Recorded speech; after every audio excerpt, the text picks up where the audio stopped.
Welcome to my vlog, Boyet Pangil TV. Nandito po tayo ngayon sa Talas Cemetery, North Caloocan. Ito yung activities ng THMI MSD Chapel Caloocan.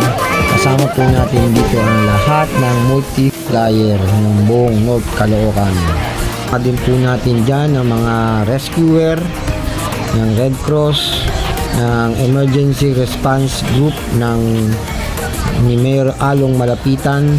Andyan din po lahat ng mga Fire Department, Bureau Fire, PNP, buong lahat ng PNP and Substation, Commander, Police Captain Balasco.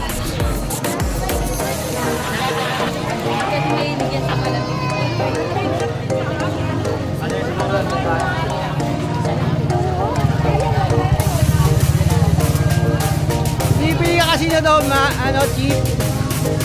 Bibili ka ng ganito, oh. Tapos may control yan, oh. Hindi, diyan ka na rin, oh. Bibili ka niya para umili ka na rin. Ano yan yung matya dyan? Oo. Bluetooth yan, eh. Hindi ka. Gaganyan mo yan.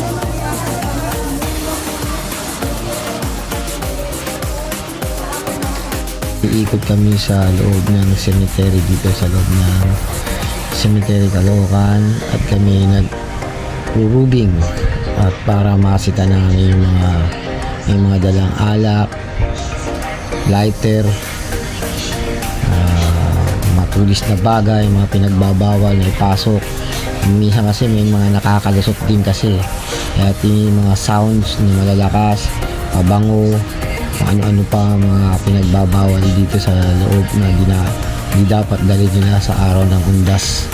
Kaya ito, sinisita namin, nag-rubing kami ng buong PNP at mga multiplier. Yan, mga kasama namin, rubing kami, hati-hati kami with 4 groups. Kami, tiga-4 na tao bawat isang grupo. Yan, magkakasama kami ng iba't ibang multiplier dito para secure namin ang buong kapaligan ng cemetery na to at para matagumpay na may daos ang Undas 2024. Kaya dito kami ngayon nag-rubing at para ma-secure natin ang kapayapaan dito sa loob. Dito na yung mga katas-katas na ano. Public cemetery. Dito na pagpad.